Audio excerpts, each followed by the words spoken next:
Bienvenue sur ma chaîne Aventure d'intérieur, je m'appelle Essa et habituellement je fais des vidéos sur la couture, la lecture et parfois quelques travaux de bricolage. Ça fait déjà un petit moment que je n'ai pas pu faire de vidéo et c'est notamment parce que j'ai eu une grosse période de travaux chez moi.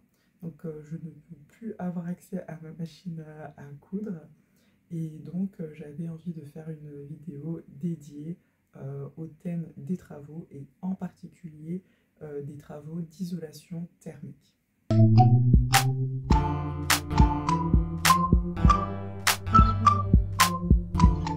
Donc si je remets un peu la vidéo en contexte, il y a un an déjà j'avais fait une première vidéo qui s'intitulait Bilan 3 ans propriétaire, à la fin de laquelle je disais que le plus gros point noir de mon appartement c'était vraiment l'isolation thermique et également l'isolation phonique, et j'en ai été restée là. Et du coup j'avais pas plus développé dans cette vidéo là, mais bien sûr j'étais en train de me mettre un peu le projet en fait de pouvoir réaliser ces travaux-là, mais je ne pensais pas que ça arriverait en fait l'année suivante finalement, euh, sachant que je m'étais plutôt projetée pour réaliser ces travaux dans une échéance de 2 ans. Et du coup, je vais vous expliquer un peu comment je me suis embarquée dans ces travaux, qu'est-ce qui a été le déclencheur et qu'est-ce qui a fait que finalement ça s'est passé cette année plutôt que dans 2 ans. J'avais aussi envie de faire cette vidéo parce que sur le sujet de l'isolation thermique, notamment pour les appartements, pour les petites surfaces, je trouve qu'il n'y a pas beaucoup de témoignages en fait sur YouTube. Euh, je trouve que ce sujet souvent sur YouTube ou Internet, c'est abordé souvent du côté des experts qui veulent nous expliquer la vie et tout, mais moi j'étais plus en recherche de témoignages de personnes qui ont réalisé ce projet, ça a été quoi leur ressenti, leur expérience. Et du coup, je me suis dit que ce serait intéressant juste d'apporter ma contribution sur ce sujet-là, parce que moi, ça m'a vraiment taraudé pendant une bonne année, et j'étais vraiment en recherche de prendre tout ce qui était possible d'apprendre sur le sujet, et notamment d'avoir l'expérience de personnes qui sont passées par là, parce que l'isolation thermique, c'est pas un sujet que d'experts, et c'est pas non plus un sujet que de maisons individuelles. Donc, comme j'ai expliqué, il y a eu un déclencheur en fait qui a fait que j'ai souhaité réaliser les travaux cette année. Et le déclencheur, c'est tout simplement le confort. C'est que j'en suis arrivée en fait un peu à une limite psychologique et personnelle, c'est-à-dire que je ne voulais pas vivre un quatrième hiver dans mon appartement comme j'ai vécu les hivers précédents. Euh, je trouvais que c'était trop pénible d'envisager ça pour l'hiver 2026. Ça m'enchantait pas du tout et même ça me crispait. Et en fait, plus je voyais l'échéance arriver de cet hiver et plus je me suis dit, mais en fait, enfin, si tu passes un quatrième hiver dans cet appartement comme tu as passé avant, mais tu vas finir par partir par tous les moyens en fait. C'est pas possible. Et c'est vraiment ça qui a fait que je me suis lancée dedans bien à l'avance par rapport à ce que j'avais prévu. Franchement, c'est hyper pénible parce que j'ai pas pu retrouver mes micros parce que c'est dans le bazar de mes affaires que j'ai rangé, que j'ai foutu en fait dans la cuisine. Et du coup, c'est un peu chiant parce que je me rends compte qu'on entend tous les bruits environnants, les avions qui passent et tout. C'est hyper chiant. Mais je suis désolée, je peux pas faire autrement. Je sais pas où sont mes micros en fait. À partir du moment où j'ai eu ce déclencheur qui était vraiment la source de motivation pour un peu enclencher cette chaîne de travaux, euh, j'avais quand même un petit problème, c'est que j'avais pas vraiment le budget en poche. Voilà, clairement, j'avais pas le budget en poche.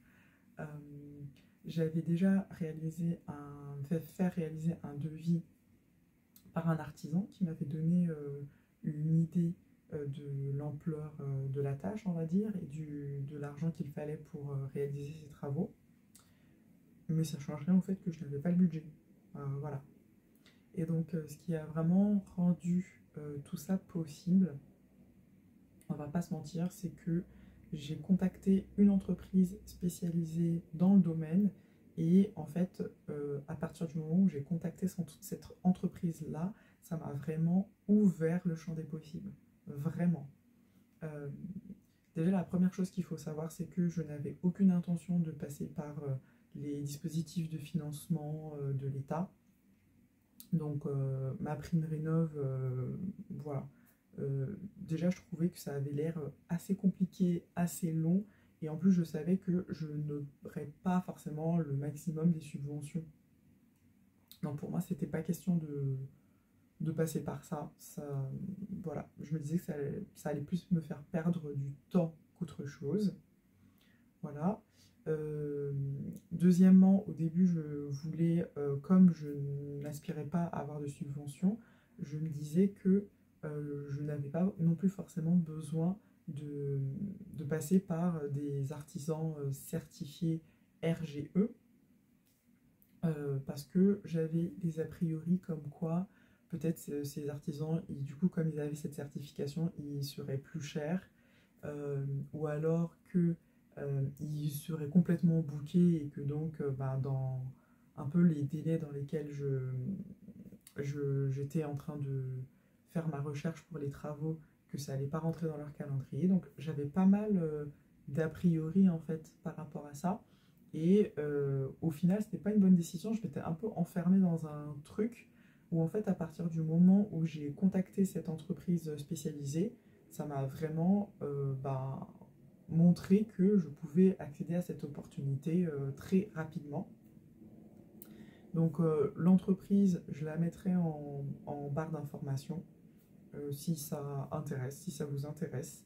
Euh, c'est pas de la publicité spécialement. Euh, Quand j'en parle de cette entreprise, il semble que personne de mon entourage ne la connaisse, alors que moi, comme j'étais beaucoup en recherche sur le sujet de l'isolation thermique et que j'écoutais beaucoup de podcasts et que je regardais beaucoup de contenu sur le sujet, cette entreprise, en fait, à un moment donné, elle m'est un peu apparue comme une évidence que ben, je vais la contacter, en fait. Je vais la contacter et ben, on verra bien. Mais pour moi, c'était un acteur qui me semblait connu et très installé dans mon esprit que c'était la bonne entreprise à contacter.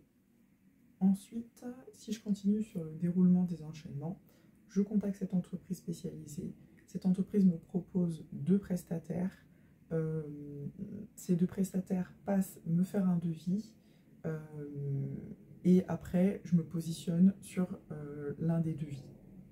Ça a été très rapide parce qu'en gros, j'ai contacté cette entreprise fin août. Début septembre, j'avais mes deux devis et le 12 septembre, mes travaux ont commencé. Donc, je ne sais pas si vous voyez la rapidité de la chose. C'était vraiment très rapide, c'était très efficace. Euh, Pas du tout d'accro en termes de service client, de communication. Vraiment, moi-même, j'étais choquée en fait de toute l'opération. Tellement c'était efficace, rapide, sans accro. Euh, Vraiment, j'ai eu aucun problème. Euh, Ensuite, si j'aborde un peu le volet financement, j'ai pas forcément envie de révéler des chiffres ultra précis sur mon projet. Euh, Mais disons que euh, dans mon esprit, la première enveloppe de travaux que j'avais eue de la part de l'artisan qui n'était pas certifié, c'était quand même une enveloppe à 10 000 euros. Donc très très élevée. Et dedans, il n'y avait pas que de l'isolation en fait.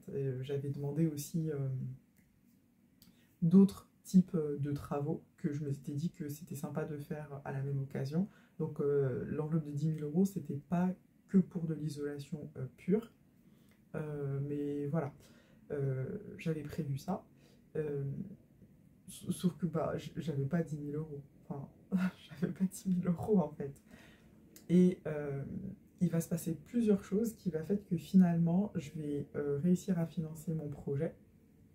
C'est que Euh, Déjà, je me suis rendu compte avec les différents prestataires euh, que bah voilà, j'avais pas forcément besoin de prévoir toute cette ampleur de travaux.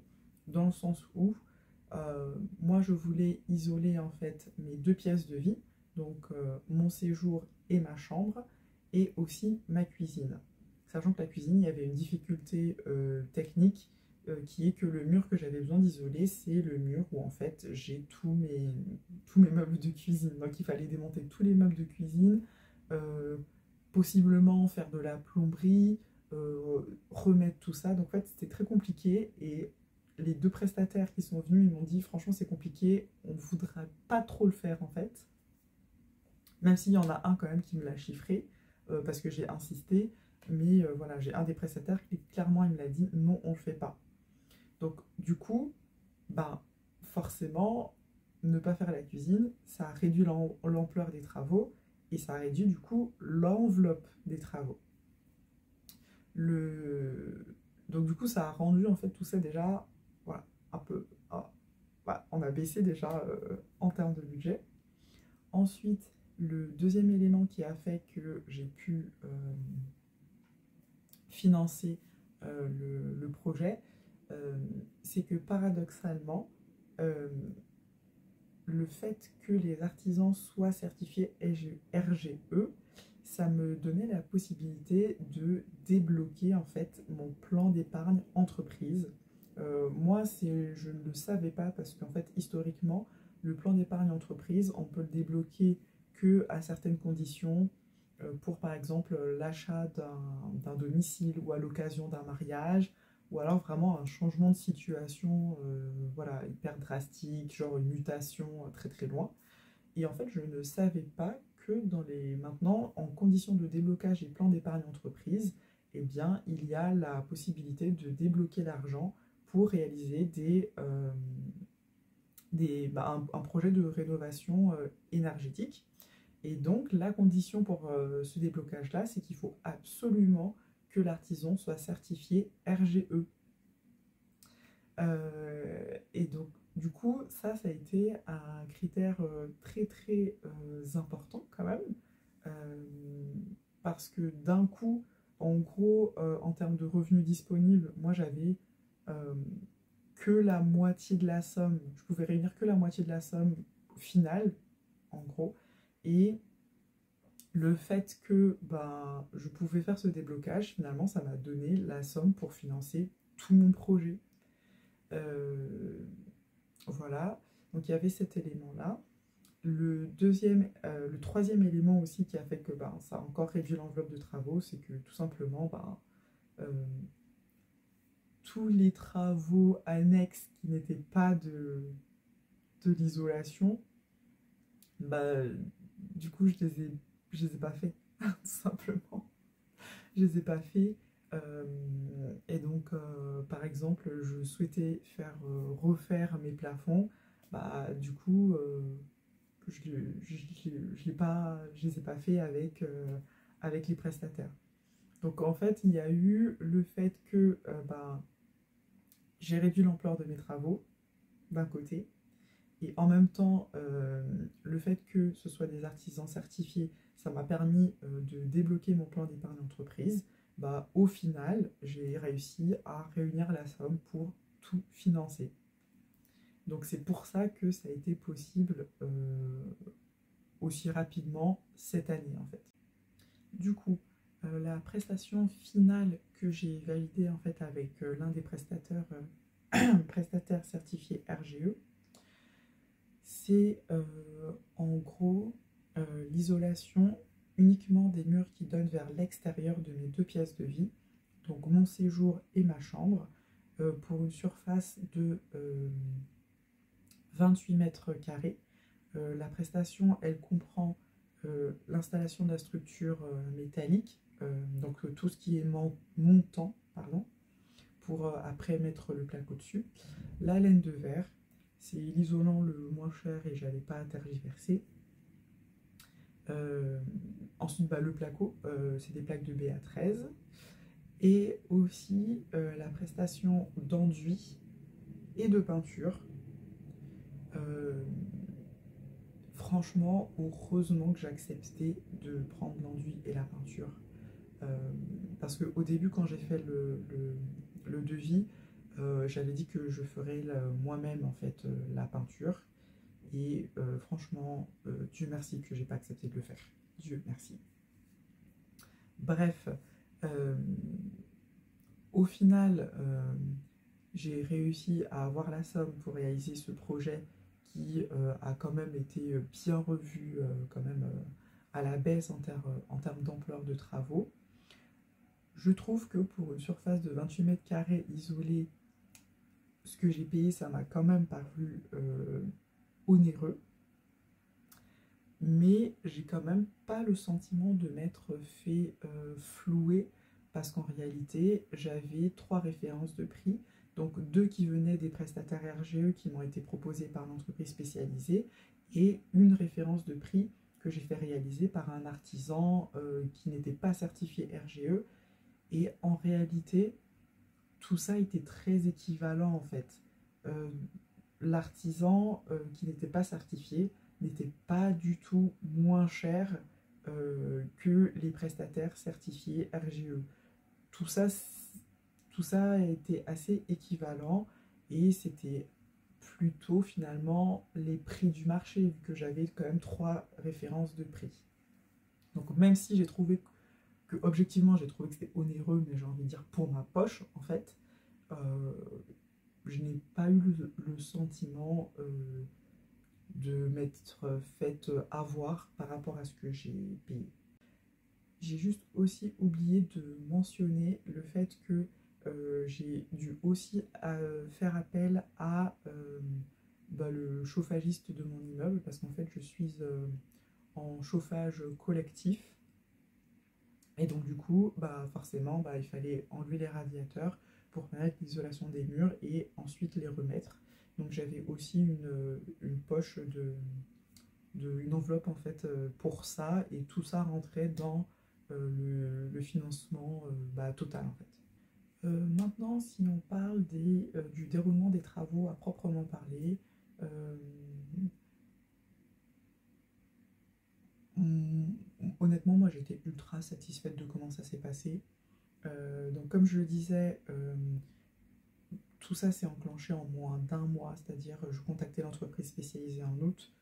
Début septembre, j'avais fait mes devis. Le 12 septembre, mes travaux ont commencé. J'ai mis pas mal la pression aux prestataires parce qu'en fait, étant donné que je suis dans un immeuble ancien qui de base n'est pas isolé, je sais très bien que dès l'automne, il fait extrêmement froid en fait dans les appartements.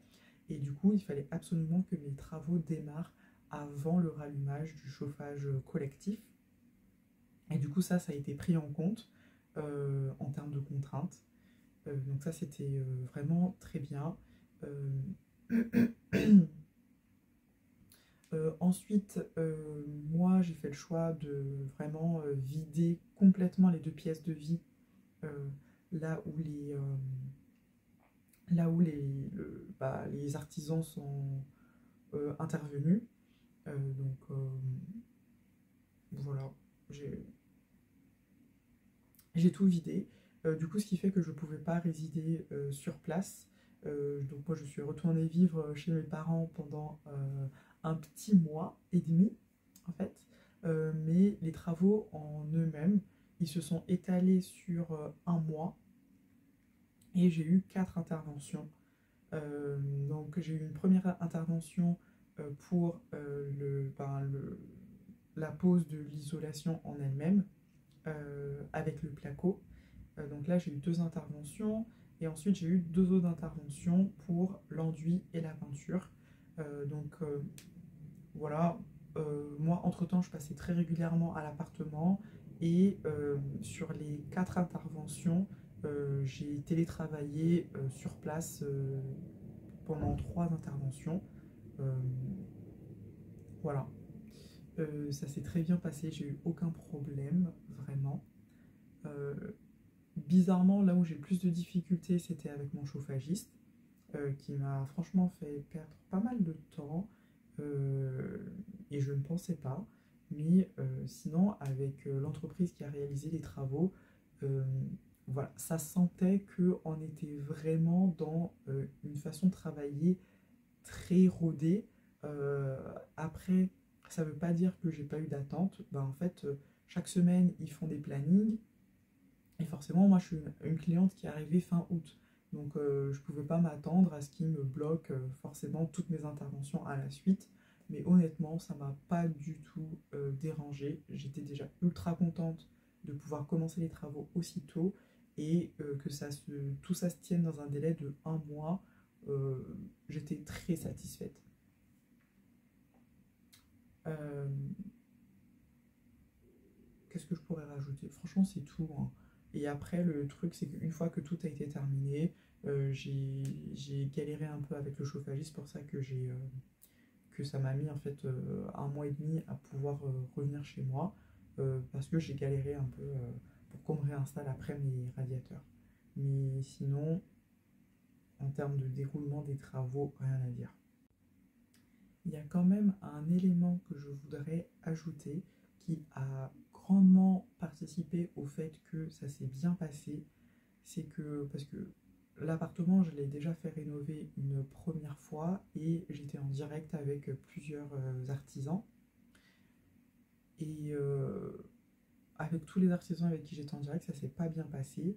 Et là, la différence que j'avais, c'est que j'avais un conducteur de travaux qui, lui, ben, gérait les artisans. Et ça, franchement, ça a grandement facilité les choses pour moi parce qu'en fait, cette personne-là, dès que j'avais une question, la moindre interrogation, quoi que ce soit, je discutais avec le conducteur de travaux. Il était réactif, il répondait à toutes mes questions. Euh, donc en fait, voilà, j'ai aussi ressenti aucune difficulté, je pense, parce que j'avais un conducteur de travaux. Je n'avais pas besoin de m'inquiéter de quoi que ce soit. Je discutais avec lui et lui, il gérait les artisans et ça, c'était très appréciable. Maintenant, si je dois faire un bilan, on va dire un peu plus formel, en gros les points positifs, les points négatifs. Donc, clairement, en point positif, c'est l'amélioration de mon confort. Euh, Là, je n'ai pas du tout peur que l'hiver arrive.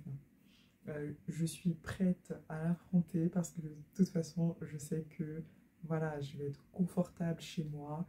Euh, L'impact de l'isolation, je le ressens tout de suite parce que concrètement, là, il fait des températures en Île-de-France qui sont autour des 16, 17, 18 degrés dans la journée et on est plus sur du 14 degrés la nuit. Euh, il faut savoir que si je laisse mes radiateurs entre guillemets éteints, je suis à 18 degrés euh, dans mon appartement, en tout cas dans mes 2 pièces de vie. Et si je décide de mettre un peu de chaleur, donc en général du 3 sur 5 ou du 3,5 sur 5, je monte rapidement à 20 degrés, 21 degrés. Donc il n'y a pas de comparaison par rapport à ce que je vivais avant. Donc clairement, c'est ça le plus gros point positif de l'histoire et qui, je pense, compense tous les points négatifs que je vais citer après. C'est que, bah, voilà, il n'y a pas photo. Mon hiver 2026 va très bien se passer, en fait. Voilà. Ensuite, en deuxième point positif, oui, ça, je l'ai déjà dit, c'est que je suis trop satisfaite que j'ai pu rentrer dans l'enveloppe de budget la partie enduit et peinture. Euh, Parce qu'en fait, je je pensais pas, enfin, vu tout le travail qu'ils ont fait, euh, ça se sent que j'ai une qualité professionnelle en fait. Ça fait vraiment un rendu qui est très bien, ultra propre. Et moi-même, j'aurais jamais pu espérer ce rendu-là en faisant les travaux moi-même. Et ça m'a fait gagner beaucoup beaucoup de temps pour réemménager chez moi. D'autant plus que, j'ai envie de dire, le troisième impact positif des travaux, c'est que ça m'a redonné l'envie de corriger des choses qui allaient déjà pas dans mon appartement et de repartir aussi de me relancer en fait dans du bricolage et de la décoration. Et ça, c'est, je dirais, le troisième impact des travaux. Euh, alors, pourquoi je dis que c'est un effet positif à la suite des travaux, c'est que comme j'ai dû vider en fait les 2 pièces de vie où il devait y avoir les travaux, je me suis dit aussi que c'est pas parce que j'allais pas payer les prestataires pour pas refaire mes plafonds que moi je n'allais pas refaire mes plafonds.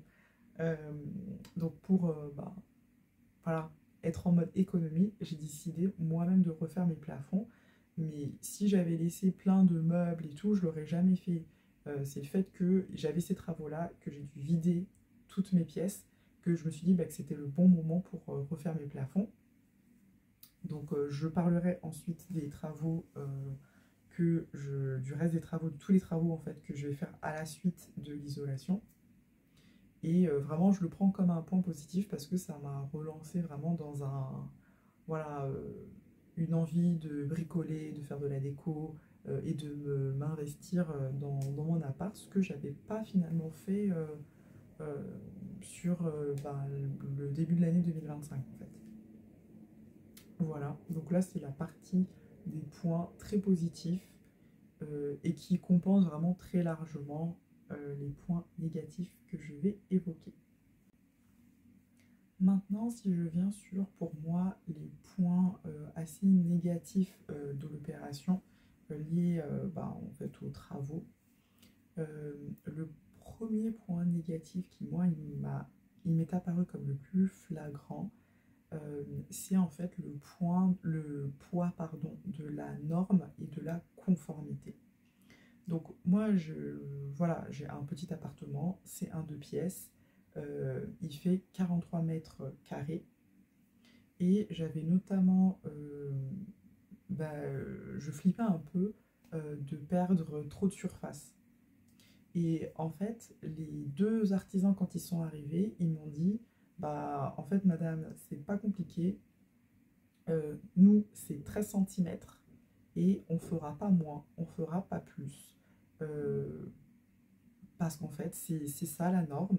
Et même si votre chambre, voilà, elle fait que 9 mètres carrés, on va pas mettre une moins bonne épaisseur d'isolant pour pas que vous perdiez trop de surface en fait. Et c'est pas forcément de leur faute, c'est que voilà, il y a l'efficacité des produits, parce que du coup, ils m'ont proposé le produit le moins cher, et pour que le produit moins cher, la laine de verre soit plus efficace, il faut respecter une certaine épaisseur. Euh, il y a aussi le sujet du fait qu'ils peuvent se faire contrôler, et que donc s'ils se font contrôler, il faut qu'ils soient conformes. Et du coup, il n'y avait pas du tout la prise en compte en fait du fait que j'ai une chambre qui faisait à peine 9 mètres carrés et que peut-être on pouvait moduler un peu pour pas que ma chambre perde trop en surface. Pas du tout. Donc ça, j'ai trouvé que c'était quand même assez dommage. Euh, et donc la façon avec laquelle j'ai remédié à ça, euh, c'est que je leur ai demandé de détruire en fait la paroi du placard de ma chambre pour pouvoir récupérer l'espace du placard pour qu'il comble en fait la perte de surface. Donc en gros ma chambre elle faisait à peu près 9 mètres carrés, à peine plus de 9 mètres carrés. J'ai perdu 1 mètre carré avec l'isolation. Et j'ai récupéré ce 1 mètre carré en cassant la paroi qui séparait le placard et la chambre en fait.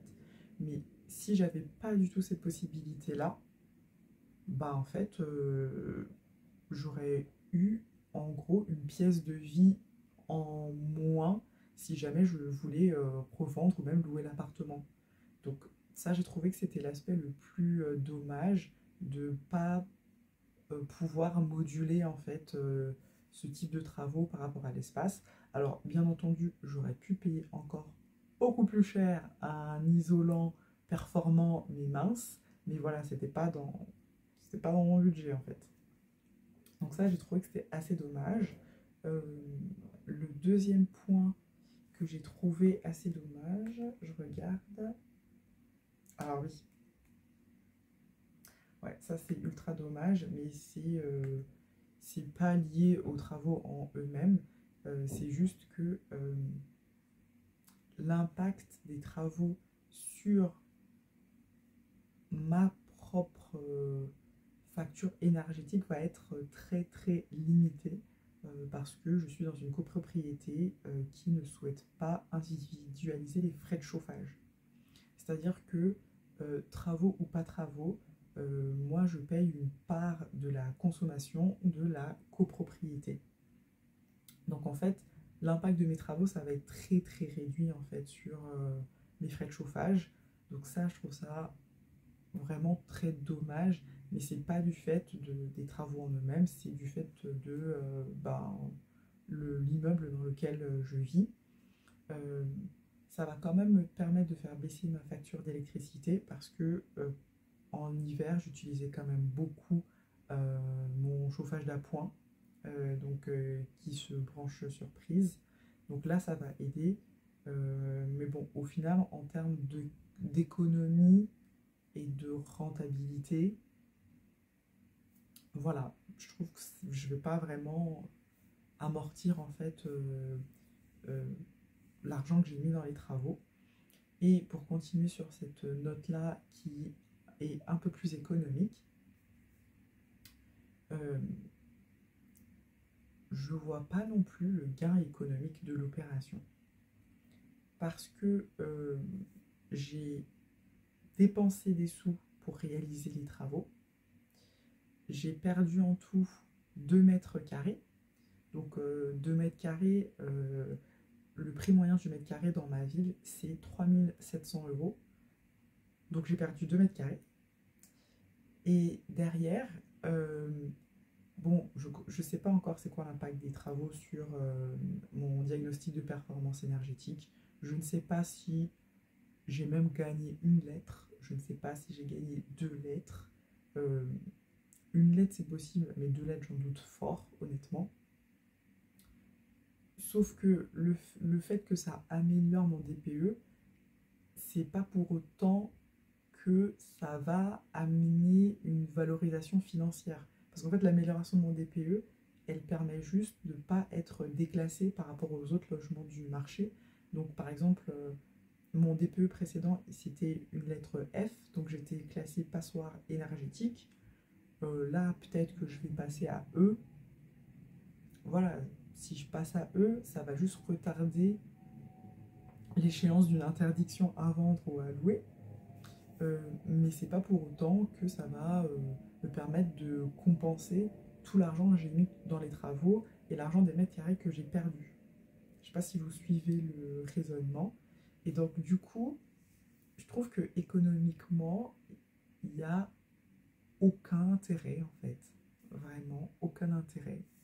Euh, et finalement, souvent on parle des bailleurs, en tout cas quand on est dans le domaine de la rénovation énergétique et que on regarde tous les contenus en fait par rapport à ça, souvent on parle des bailleurs qui ne veulent pas réaliser les travaux, etc. Mais ça ne m'étonne pas que les gens ne veulent pas réaliser les travaux, tout simplement parce que le gain économique, soit il n'y en a pas, ou alors il est vraiment très très limité. Euh, Parce que ces travaux ils coûtent cher, surtout si on les fait en fonds propres et qu'on ne bénéficie pas de subventions. Et derrière, en fait, on s'y retrouve pas économiquement parce que c'est pas parce que mon appartement il a gagné une lettre que je vais pouvoir le mettre plus cher, par exemple, sur le marché de la location ou sur le marché de la vente immobilière, en fait. Je voulais faire une petite aparté spécialement pour la partie isolation phonique. Parce que du coup, l'isolation thermique et l'isolation phonique, c'était les deux grosses problématiques de mon appartement. Là, avec les travaux, j'ai essentiellement traité le point de l'isolation thermique. Euh,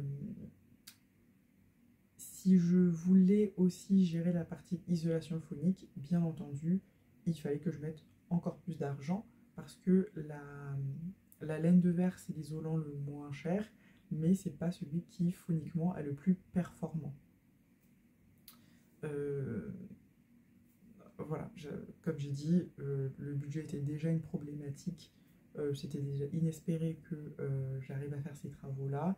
Et très sincèrement, même si j'avais prévu mon projet dans 2 ans, je ne pense pas que j'aurais souhaité payer encore plus cher pour avoir de l'isolation phonique, étant donné que je considère déjà que économiquement, c'est pas forcément ce qu'il y avait de plus intéressant de rajouter un encore plus gros billet dans la machine, quoi. Donc, du coup, en termes d'isolation phonique, ben, vous verrez que ben, là, on est dans ma chambre, on entend tous les bruits environnants. Donc, ça, c'est les bruits de la ville. Euh, Il y a sans doute, voilà, il y a un aéroport qui doit être quelque part, donc j'entends tous les avions qui passent. J'entends les bruits de la ville, mais ça n'a pas changé par rapport à avant. Et c'est une question d'habitude. Euh, et là, ça ressort d'autant plus que quand j'ai vécu en maison chez mes parents pendant 1 mois et demi, franchement, j'entendais rien du tout. Et quand je reviens chez moi, je reprends conscience que j'avais tous ces bruits environnants-là. Donc du coup, ça va me reprendre un petit temps d'adaptation, de faire abstraction de ça. Parce que pendant 4 ans, j'ai très bien... oui, pendant 4 ans, j'ai très bien vécu avec, en fait. Euh, donc voilà, c'est les bruits de la ville. Euh, Ensuite, en termes maintenant des bruits de l'immeuble. Donc, autre chose qui n'a pas changé, tous les bruits de contact qui passent par le plafond, bah, je les entends en fait. Mais comme d'habitude, j'ai envie de dire. Voilà, le voisin qui ouvre une porte, la porte elle grince, des fois les pas, euh, des petits chocs, bah, ça c'est aussi pareil qu'avant. C'est du bruit qui va passer par les plafonds. Euh, Voilà, mais les plafonds ne sont déjà pas très hauts, je n'ai pas isolé mes plafonds, donc voilà, ça c'est les bruits euh, habituels avec lesquels aussi je vis depuis 4 ans. Maintenant, euh, la laine de verre, c'est pas complètement neutre euh, parce que ça réduit quand même les bruits qui passent par les murs. Et là, j'ai eu quand même une bonne surprise parce que voilà, j'ai un de mes voisins qui avait la mauvaise habitude de jouer de la musique à fond. Et c'est vrai que j'ai pu remarquer qu'il y a une vraie différence. Le bruit qui passe par les murs est vraiment plus atténué. Donc il y a quand même une amélioration, même si elle est très limitée. Pour terminer la vidéo, je vais maintenant repasser par tous les travaux que du coup moi je vais enchaîner après les travaux d'isolation thermique. Parce que là, habituellement, je filme pas dans ma chambre, mais là, je suis dans ma chambre tout simplement parce que euh, le reste de mon appartement est encore en chantier, mais cette fois-ci, c'est mon chantier à moi. Du coup, comme je disais, pour que l'isolation thermique fasse un peu sens, j'ai demandé à ce qu'on casse les parois des placards.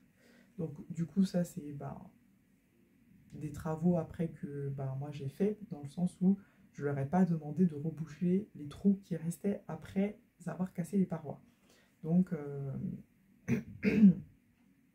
j'ai le travail encore de reboucher les parois, j'ai pas complètement fini. Ensuite, comme je disais, je voulais absolument refaire mes plafonds coûte que coûte, tout simplement parce qu'il y a 4 ans, je les avais fait refaire en fait, voilà, on va dire pas officiellement. et je me suis bien fait avoir et vraiment la qualité était exécrable en fait de mes plafonds.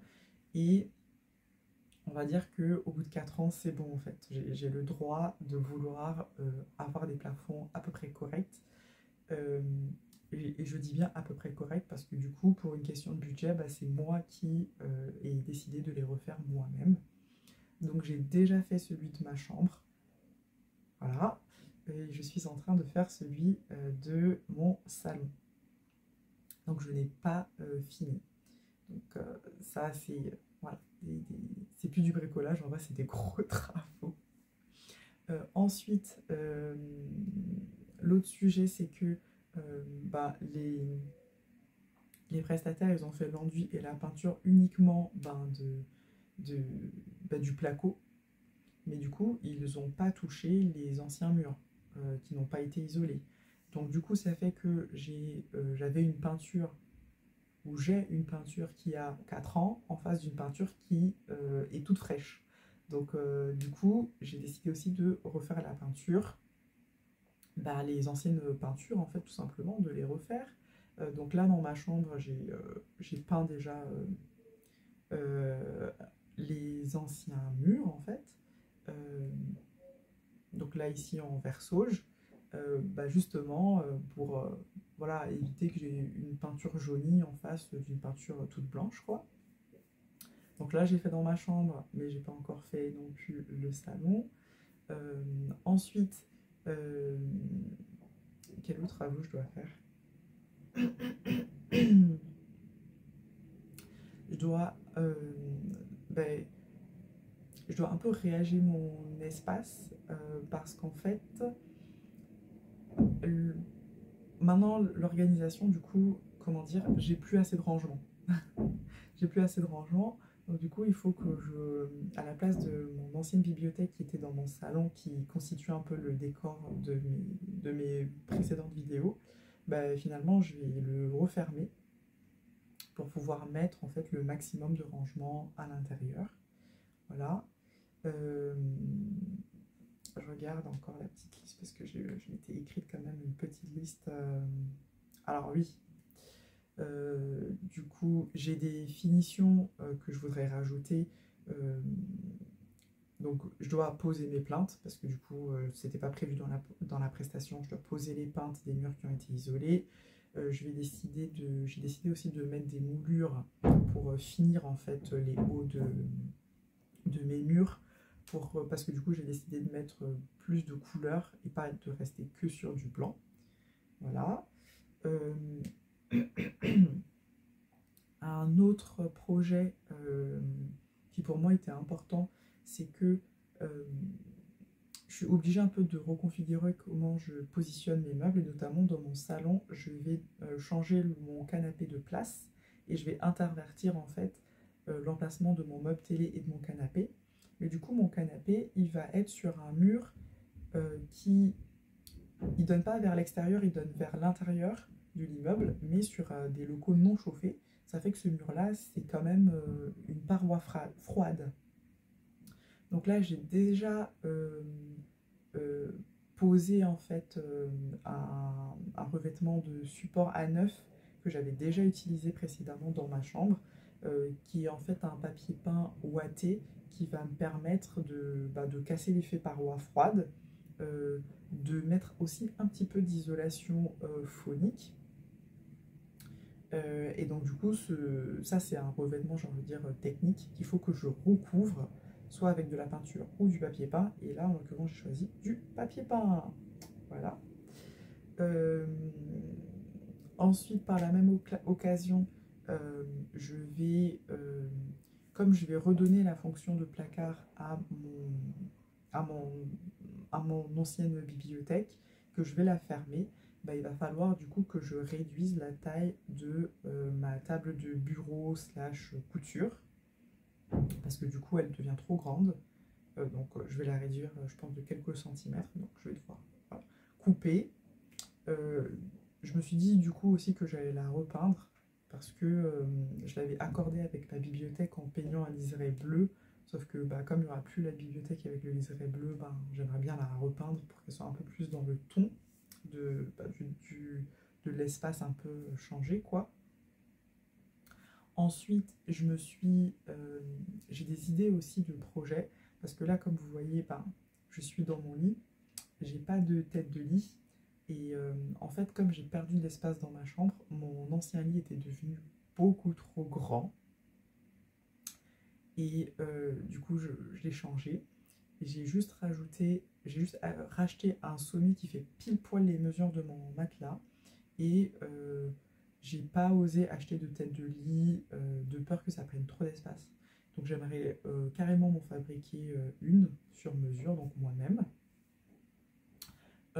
J'aimerais bien aussi me fabriquer des caches radiateurs parce qu'en fait, le chauffagiste, pour faire passer les tuyaux, tout ça, ils ont fait en fait, voilà, j'ai plein de trous en fait dans le placo, c'est hyper désagréable et de toute façon, je trouve que les radiateurs sont pas très jolis. Donc j'aimerais bien aussi me fabriquer des caches radiateurs. Euh, et après, ben, je serais bien obligée de remeubler en fait mon salon. Donc j'ai commencé déjà en rachetant le sommier pour ma chambre. Mais en fait, j'en ai profité pour me débarrasser de mon ancien canapé que j'exécrais depuis 6 ans. Ça faisait 6 ans que je l'avais et que j'avais envie de le changer en fait. Euh, et du coup, je me suis dit que c'était la bonne occasion de m'en séparer. Mais du coup, il faut que je change de canapé. Il faut aussi que je me rachète un tapis. Donc, du coup, la déco, elle va quand même un peu changer. Elle va même beaucoup changer. Après, l'objectif n'est pas de tout racheter à neuf. Mais c'est vrai que bah, mon lit et mon canapé, c'est des pièces que bah, j'ai racheté mon lit et je rachèterai un canapé. Tout ça, ça va pas se faire en deux. Ça va me prendre un peu de temps et j'espère que je pourrai le partager avec vous sur cette chaîne. Donc voilà un peu mon long témoignage sur les travaux d'isolation thermique. J'espère que tout ça, ça a permis de vous donner plus d'informations, que ça vous permet aussi d'alimenter les recherches sur votre propre projet. N'hésitez pas à laisser des commentaires si vous avez des questions, j'essaierai de vous répondre du mieux que je peux. Comme j'ai dit, je vais mettre la société en barre d'infos que j'ai contacté et qui finalement m'a un peu débloqué pas mal de choses sur mon projet. Et puis, bah, je vous souhaite à la prochaine. Bye!